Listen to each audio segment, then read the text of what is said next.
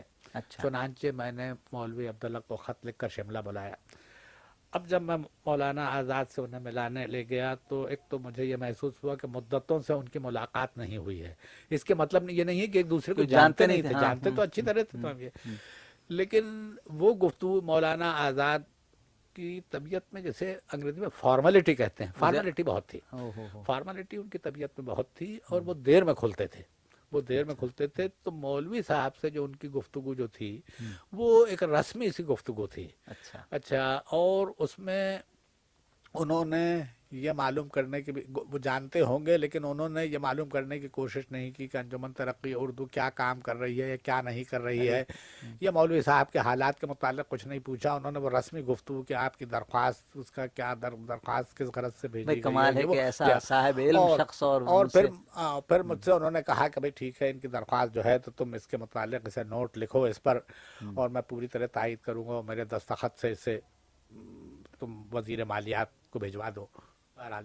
تو مولانا کی طبیعت کا ذکر میں آپ سے کر رہا تھا، ان کی طبیعت میں تکلف تھا، یعنی لیکن یہ تکلف بھی بڑی حد تک تکلیف دہ ہے کہ مولوی عبدالحق صاحب جیسا آدمی ان سے ملے اور ان سے اس قسم کی بے اتنائی کہوں گا اس کو میں، جو کچھ بھی آپ کہیے ایک عالمانہ ان میں یہ کہہ نہیں سکتا، تکبر کا لفظ تو میں استعمال نہیں کر سکتا، بعض لوگوں میں کچھ ایک حجاب ہوتا ہے طبیعت علمی برتری تو مانتا ہوں میں، مگر ایک شخصی آداب بھی ہوتے ہیں بہرحال وہ شخصی آداب جو ہے میں نے تو مولانا میں یعنی آ کر، یہ سوء ادب نہیں ہے، میرے دل میں بڑا احترام ہے مولانا کا، لیکن مولانا ان آداب کو زیادہ ملحوظ نہیں رکھتے تھے یہ ہے، بلکہ ایک بار انہوں نے وہاں شملہ میں اپنی کوٹھی میں اپنے وزارت تعلیم کے افسروں کو چائے پر انہوں نے بلایا شام کا وقت، میرا خیال ہے کہ پہلی بار انہوں نے دعوت دی تھی ہم لوگوں کی۔ سیکرٹری ہمارے سر جان سارجنٹ تھے جو اپنے زمانے کے بہت مشہور ماہر تعلیم، تو جب سر جان سارجنٹ آئے تو مولانا آزاد اپنی کرسی سے نہیں اٹھے۔ اچھا، حالانکہ یعنی میزبان کا یہ فرض ہے کہ مہمان جب آئے تو ان کو یہ ضروری ہے، اور بالخصوص یعنی ہم تو کم عمر تھے لیکن بہرحال وہ سیکرٹری تھے تھے اور ہاں ایک صاحب ایک بڑا قابل تو بہرحال قابل قدر عہدہ ہے، مولانا جو ہے وہ بات کچھ ضرور سے زیادہ بیست ہاں وہ شان کرتے تھے، یا تو استغنائی. آپ نہیں میں تو کہوں گا ان کی بے نیازی کہہ لیجیے، میں کیسے کہوں کہ وہ تو یہ بات تھی. تو اچھا باہر صورت ہاں یہ وہ وقت تھا جب میں آپ سے سن 31-32 کی بات کہہ رہا ہوں کہ یہ مولانا پہلی ملاقات آپ کی پہلی جب ہوئی. ملاقات ہوئی. اس سے چند سال پہلے انہوں نے الہلال پھر سے نکالا تھا، جی اور مولوی عبدالرزاق علی آبادی اس کے مدیر تھے. جی مولانا آزاد کا نام نگراں کے حیثیت سے آتا تھا، درست. لیکن وہ اس وقت وہ اخبار چلا نہیں، 2 سال چل کر وہ بند ہو گیا. جی اور پھر وقت گزرتا گیا. اب میں آپ سے مولانا آزاد کے متعلق لوگوں نے جو باتیں کہی ہیں ان کی ایک علمی مرتبے کے متعلق اور ان کے حافظے کے متعلق ان کی کافی لکھا گیا اس کے بارے میں. بہت کچھ لکھا گیا ہے، ہم، اس پہ اب اضافہ کرنا مشکل ہے. یہ میں کہوں گا البتہ کہ مولانا کی تقریر اور تحریر جی کا انداز جو ہے تو یعنی بہت کم لوگوں کو یہ وصف میسر ہے کہ بیک وقت ان کی تقریر اور تحریر دونوں میں. دونوں کا معیار اتنا بلند ہو. تقریر کا جہاں تک تعلق ہے، مولانا کی طبیعت میں ایک بات آ گئی تھی، وہ یہ کہ وہ پبلک میٹنگ میں جس طرح تقریر کرتے تھے اپنے دیوان خانے میں بھی اسی طرح تقریر کرتے تھے. اچھا جی ہاں، اچھا ان کی یعنی اچھا لوگوں کو جو مخاطب اپنے دیوان خانے میں کرتے تھے تو اس میں بھی کچھ انداز، میرا خیال ہے کہ اچھا ان کی طبیعت ثانیہ یہ بن گئی تھی. خطیبانہ تھا. خطیبانہ ان کی جو ہے یہ بالکل وہ خطیب تھے، ہم، اور ان کی تحریر جو ہے وہ بھی خطیبانہ ہے. ہاں ہاں ان کی ہاں تحریر جو ہے ہاں وہ بھی ہاں خطیبانہ ہاں ہے.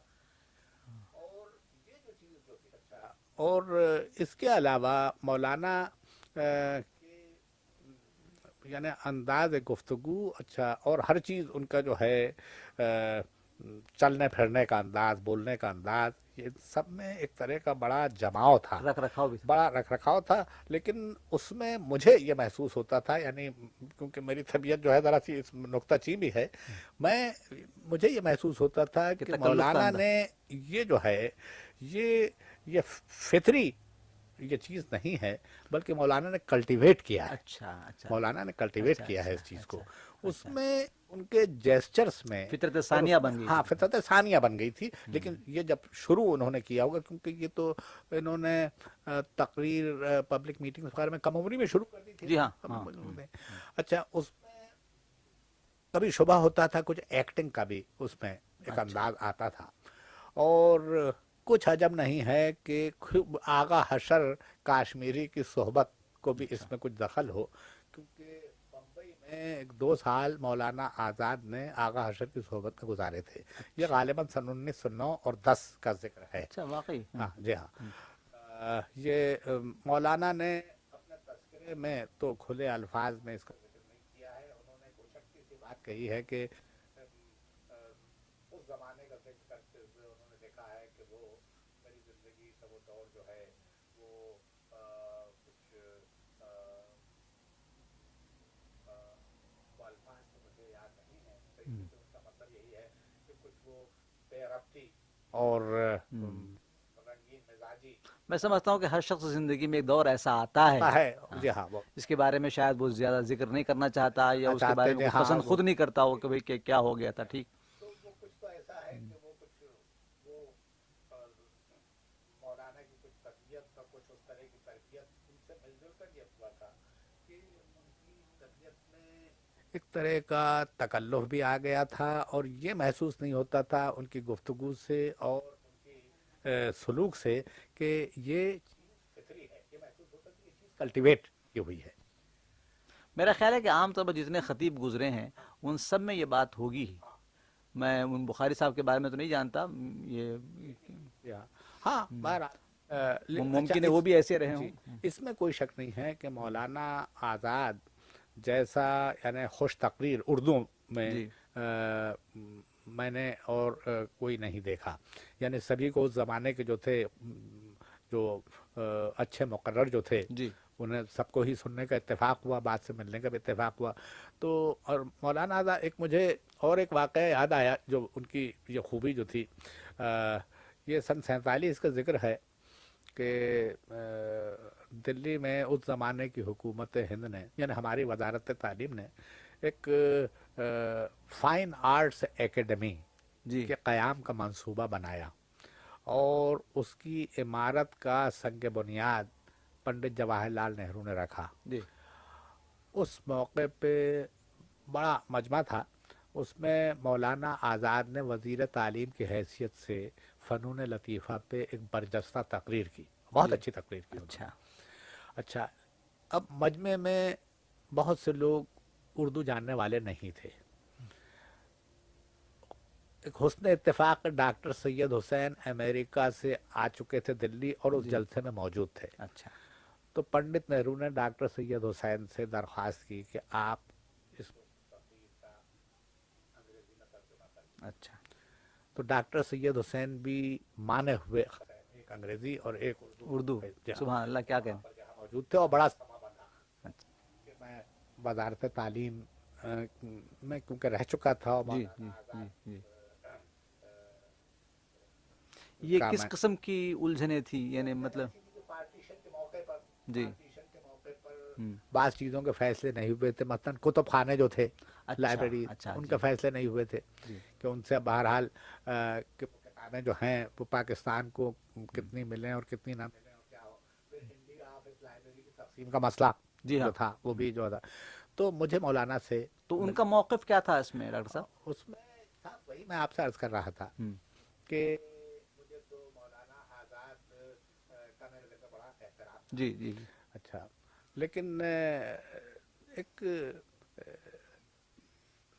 وزیر کی حیثیت الگ ہوتی ہے, عالم کی حیثیت الگ ہوتی ہے. درست ہے, الگ الگ ہوتی ہے. اچھا اب مولانا آزاد جب وزیر ہو گئے تو ظاہر ہے کہ وہ اپنی حکومت کی سیاست, ہاں, اور خیر خواہی بھی کہیے اسے, سیاست, جی ہاں, بہرحال ان کو وہ ذاتی طور پہ پسند کرتے یا نہ کرتے, اس سیاست پر چلنا تو تھا, انہیں چلنا تو تھا. تو ہوا یہ کہ ایک بڑا احمقانہ فیصلہ یہاں کے ارباب حل و عقد نے کر دیا تھا, پاکستان کے ارباب حل و عقد نے سن 47 میں. حکومت ہند کے جو کتب خانے تھے چھوٹے بڑے تقریباً 40 تھے. جی, پورے ہندوستان میں, ہندوستان میں بر صغیر میں سمجھا کہ 40 تھے, چھوٹے بڑے. سب سے بڑا تو وہ کلکتہ کی امپیریل لائبریری تھی جو اب نیشنل لائبریری ہندوستان کی ہو گئی. اور کچھ نہیں تو ان میں 8-10 لاکھ کتابیں تو ضرور تھیں ان کتب خانوں میں. تو تقسیم کے وقت یہ فیصلہ کیا گیا کہ ان کتب خانوں کو تقسیم نہیں کیا جائے گا. ٹھیک ہے, آپ کہہ دیجیے اصولی طور پہ یہ فیصلہ صحیح تھا, اس میں فراغ دلی کو ثبوت دیا گیا کیونکہ کتب خانے کی تقسیم کس طرح کی جا سکتی ہے.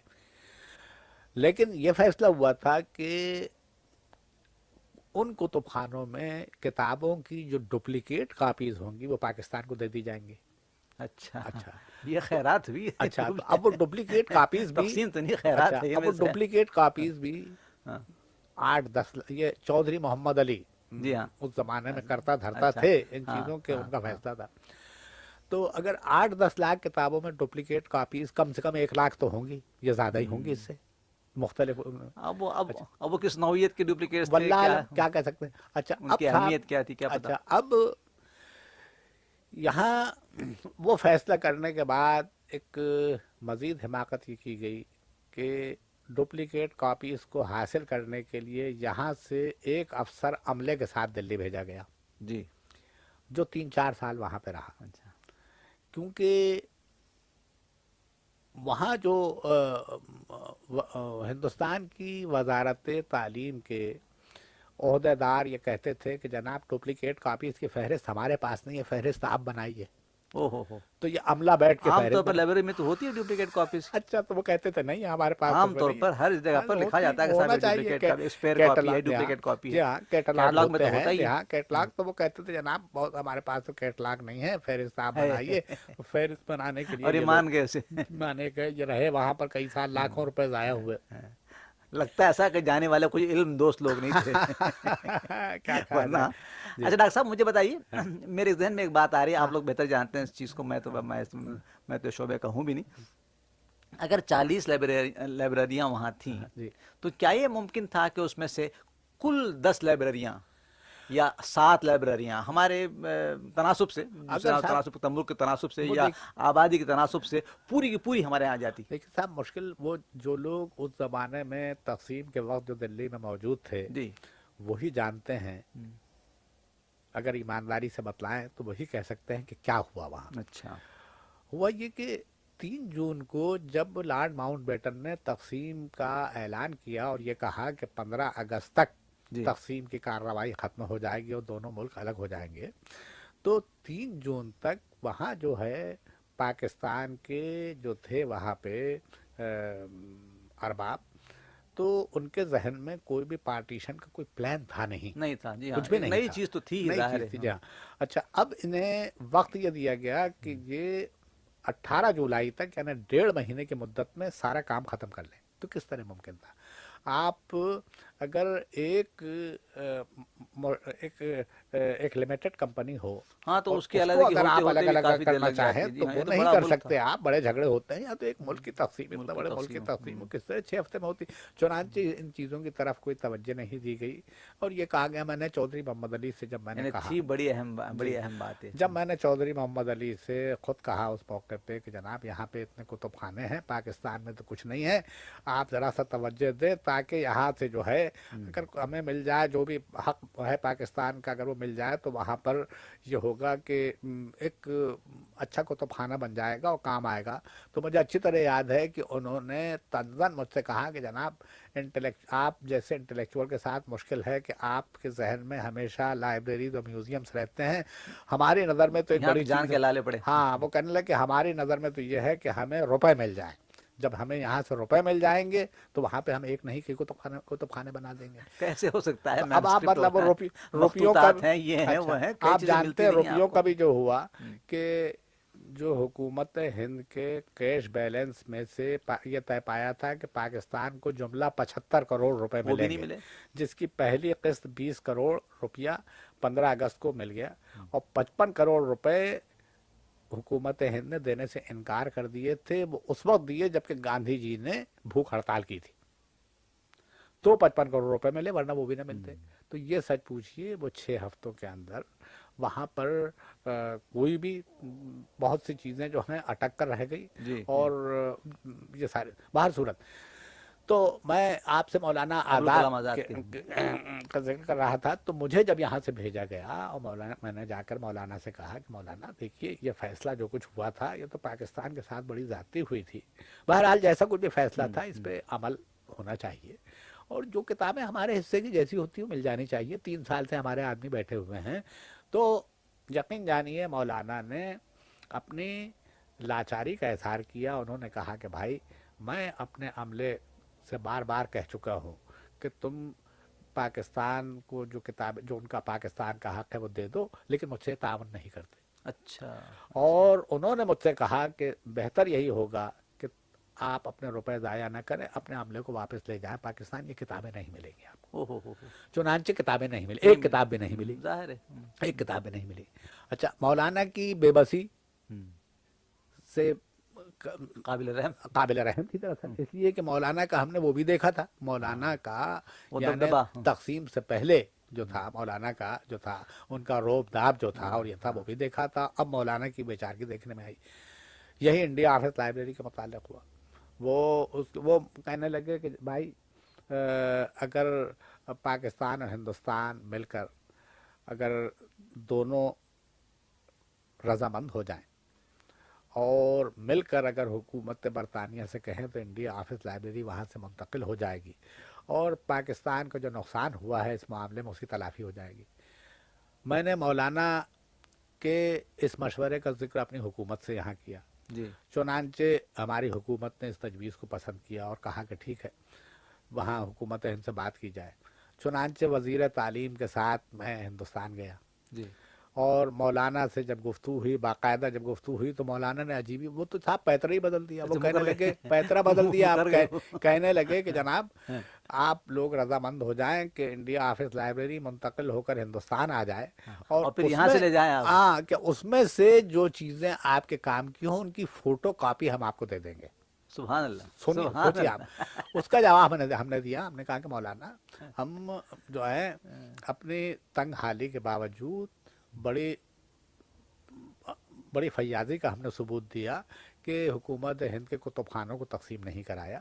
اب آپ یہ کریں کہ انڈیا آفس لائبریری کو پاکستان آنے دیں، اور آپ کے مطلب کی جو چیزیں ہوں گی ان تو کی آپ فوٹو لے جائیے کاپی وہاں آپ سے، ہم سے لے جائیے یہاں ٹھیک سے۔ ہے، مولانا اس کے لیے آمادہ نہیں نہیں ہوئے، ہوئے۔ اور وہ بات وہیں پہ ختم ہو گئی، اور وہ انڈیا آفس لائبریری جہاں تھی وہیں رہ گئی۔ تو میں عرض یہ کر رہا تھا کہ مولانا آزاد، اور اس تعجب کی بات نہیں ہے اس لیے کہ ان کا پوزیشن تقسیم کے بعد کمزور ہو جانا چاہیے تھا، جی ہاں، ظاہر ہے، جی، کیونکہ وہ تقسیم کے خلاف تھے، اور مسلمانوں کی اکثریت نے ان کے مشورے کو نہ مانا۔ نہ مانا، تو ہندوؤں کی نظر میں مولانا کا پوزیشن تو کمزور ہو جاتا۔ اب ان کی شخصیت کی جو عزت تھی، وہ شخصیت کی عزت باقی رہی لوگوں کے دلوں میں، جی ہاں، لیکن ان کی سیاست فیل ہو گئی تھی۔ اچھا، اور ان کے ذہن پر اس ناکامی کا اتنا اثر تھا کہ انہوں نے ایک لفظ بھی پھر اردو میں نہیں لکھا۔ جی ہاں، یہ ہوتا ہے، ہاں ہوتا ہے، یہ ہوتا ہے، آپ اگر غور فرمائیں تو یہ مولانا فطری نے رد عمل ہے۔ یعنی صرف غبار خاطر ان کے جی، مضامین کا مجموعہ جی ہاں، جب یہ وہ ہے، احمد آباد جیل میں تھے، جی ہاں، وہاں لکھا وہ تھا انہوں سن 43-44 میں لکھا تھا، اور اس کے بعد ان کا انتقال سن 58 میں ہوا ہے۔ 14 سال تک انہوں نے ایک لفظ بھی نے، ایک نہیں لکھا، نہیں لکھا انہوں نے یا تو زیادہ مصروف تھے سیاست میں، آ گئے تھے۔ سیاست میں۔ لیکن سچ پوچھیے سن 47 کے بعد عملی سیاست سے ان کا تعلق ہی نہیں رہا تھا۔ عملی وزارت کا جو کام تھا تو تھا، ورنہ عملی سیاست سے تو ان کا تعلق نہیں تھا۔ اچھا، مولانا کا جو ہے علمی ذوق، ادبی ذوق بہت اعلیٰ تھا۔ جنہوں نے ان کے ذاتی کتب خانے کو دیکھا ہے وہ شہادت دیں گے کہ مولانا کا انتخاب بہت اچھا تھا، اور یہ خوشی اچھا، کی اب اس کا کیا ہوا ہوگا وہ ذاتی کتب وہ خانے کا؟ جو ہے مولانا کی خواہش کے مطابق ان کے انتقال کے بعد ان کا کتب خانہ علی گڑھ یونیورسٹی کو دے دیا گیا، دے دیا گیا۔ اور علی گڑھ یونیورسٹی لائبریری کا ایک حصہ ہے وہ جو ہے واقعی۔ اچھا، اب میں نے کیونکہ مجھے دیکھنے کا اتفاق نہیں ہوا تو کہہ نہیں سکتا، کیونکہ مولانا کے پاس کئی نادر جو ہیں مسودے بھی مخطوطات تھے، ہوں۔ مخطوطات وغیرہ بھی تھے، وہ خدا کرے کہ وہ بھی محفوظ رہ گئے ہوں اور وہ علی گڑھ پہنچ گئے ہوں۔ اور تو ان کے کوئی رشتہ دار رہے تھے بعد میں؟ مولانا آزاد کے ان کے گھر میں کوئی ان کا؟ مولانا آزاد کے ایک ہی بڑے بھائی تھے جی، جن کا انتقال نوجوانی میں ہو گیا تھا، جی، کلکتہ میں ہی انتقال ہو چکا تھا، اور ان کی مولانا آزاد کی بیوی کا انتقال جبکہ وہ جیل میں تھے احمد آباد میں اس وقت ہو گیا تھا، احمد نگر میں۔ احمد نگر میں، جی ہاں، احمد نگر میں انتقال ہو گیا تھا۔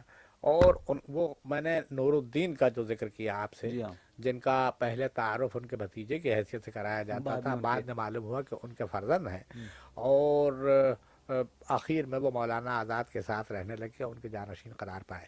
اب یہ سوال کہ مولانا آزاد کا ایک ہی لڑکا تھا اور انہوں نے اس کی تعلیم کی طرف توجہ کیوں نہیں دی، اور اپنے ساتھ اسے کیوں نہیں رکھا، یہ ایک نازک سوال ہے، اور اس کے متعلق میں اگر کچھ نہ کہوں تو بہتر ہے۔ بہتر ہے، جی ہاں، کچھ بڑا نازک بس اب جو ہے نازک بات ہے یہ، نازک بات ہے، اس کو یہیں پر اسے رکھ دیں۔ اس میں کچھ پردہ نشینوں کی بھی جی نام ہاں، آتے ہیں۔ بہرحال وہ بھی ہے ان کی۔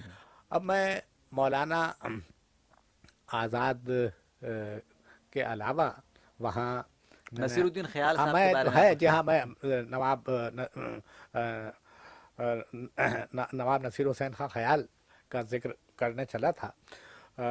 آپ کو علم ہوگا کہ یہ پٹنہ عظیم آباد کے رہنے والے تھے، شاد عظیم آبادی کے بھانجے تھے۔ اچھا، جہاں شاد عظیم آبادی کے ان کے بھانجے تھے۔ یہ عمر کا بڑا حصہ ان کا کلکتہ میں گزرا، جس طرح سے مولانا آزاد کی زندگی کا بہت بڑا حصہ کلکتہ میں گزرا۔ نواب خیال کو مجھے چند بار دیکھنے کا اتفاق ہوا، یہ وہاں سے جو اخبار نکلتا تھا اردو کا عصر جدید، جی ہاں، تو عصر جدید کے دفتر میں آیا کرتے تھے کبھی کبھی، اور عصر جدید کے مالک مولانا شائق احمد عثمانی کے دوست تھے، اور عصر جدید میں چراغ حسن حسرت اور میرے مرحوم بھائی مظفر حسین شمیم، یہ دونوں کام کرتے تھے۔ تو جب کبھی کبھی ایسا ہوا کہ اس اخبار کی طرف چلا گیا، کیونکہ اب آپ سمجھ گئے ہوں گے کہ میں سیلانی آدمی تھا، یعنی مجھے سیر کا شوق جو تھا ہاں وہ جی اس ہاں جی قسم ہاں کا ہاں تھا، ہاں جہاں ہاں کہ وہ اخباروں کے دفتر، علمی ادارے، ادبی ادارے، کتب خانے، ہاں تو ادھر میوزیم، ادھر اس قسم ہاں کا شوق تھا میرا۔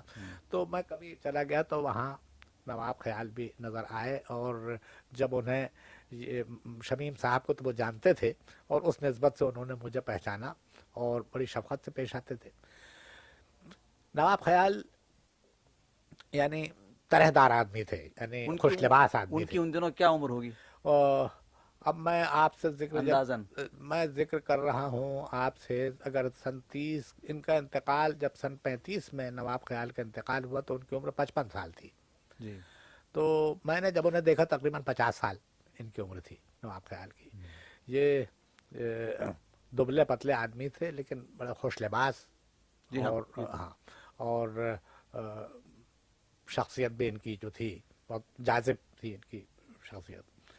اور ان کا اردو نثر کا جہاں تک تعلق ہے، یہ کہا جا سکتا ہے کہ مولوی محمد حسین آزاد کے اسٹائل میں نواب خیال سے بہتر کسی نے نثر نہیں لکھی۔ لکھی نہیں۔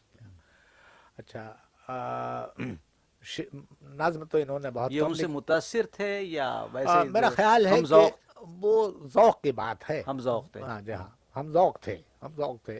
اور کیونکہ مولانا محمد حسین آزاد کا اپنا ایک اسٹائل تھا جی ہاں جسے کوئی نبھا نہیں سکا اس اسٹائل کو، لیکن اس اسٹائل کی جو بھی ہے، جو حسن جو ہے، وہ نواب خیال کے ہاں آپ کو اس پہ قائم رہے یہ۔ آئے گا آئے گا۔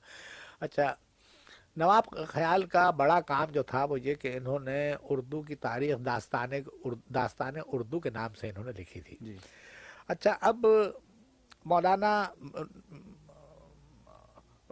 مولوی محمد حسین آزاد کی طرح نواب خیال بھی ادیب زیادہ تھے، مورخ کم تھے۔ اچھا جی ہاں، یہ اچھی تعریف ہے۔ جی ہاں، تو اب آپ مثلا بڑی شگفتہ جی، تعریف ہے یہ۔ تو ایسا تھا کہ بہت سی سنی سنائی باتیں اور یہ جو ہیں انہوں نے لکھی، وہ دلچسپ دی تھی۔ بہرحال اس کی ایک ادبی حیثیت جس طرح آب حیات کی ہے، آب حیات اب بھی نہایت دلچسپ ہاں کتاب ہے، جب یقیناً پڑھیے ہے، تو جہاں یقیناً کیا ہے، جہاں چاہے اس میں حقیقت ہو یا نہ ہو۔ حقیقت جس حد تک بھی ہو، لیکن بہرحال وہ پڑھنے کے قابل۔ ہاں یہی حال نہیں داستان صاحب، اردو ادب کا ایک ہاں کیا بیچ ہے، بہا اردو حصہ اردو کلاسکس میں اس کا شمار شمار ہوگا۔ ہے۔ یہاں اردو نثر کی کیا چند کہیں، اچھی کتابوں میں کیا شمار ہے۔ کہیں۔ داستان اردو، افسوس یہ ہے کہ داستان اردو کا صرف ایک حصہ شائع ہو سکا مغل اردو کے نام سے۔